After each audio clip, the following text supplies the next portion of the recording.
Short features highlight and/or summary overview of SMONET Smart Door Lock Keyless Entry Touchscreen Keypad Electronic Deadbolt.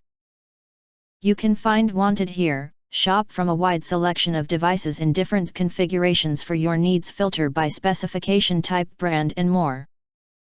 Features highlight or overview summary are include. The touchscreen is backlit with blue and white lights. Lets you see the keypad in dark situations. Lock via keypad, press and hold hashtag for 2 seconds, no password required.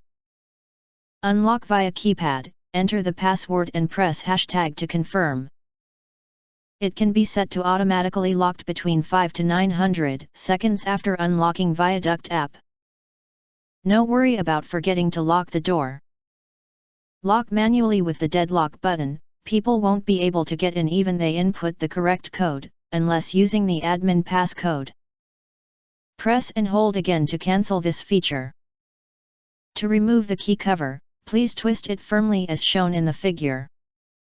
Then you can use the key to unlock/lock.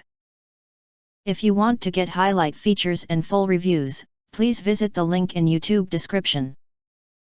In addition, you can press to subscribe us and press the bell, look for all, press to get instant notifications of all future uploads.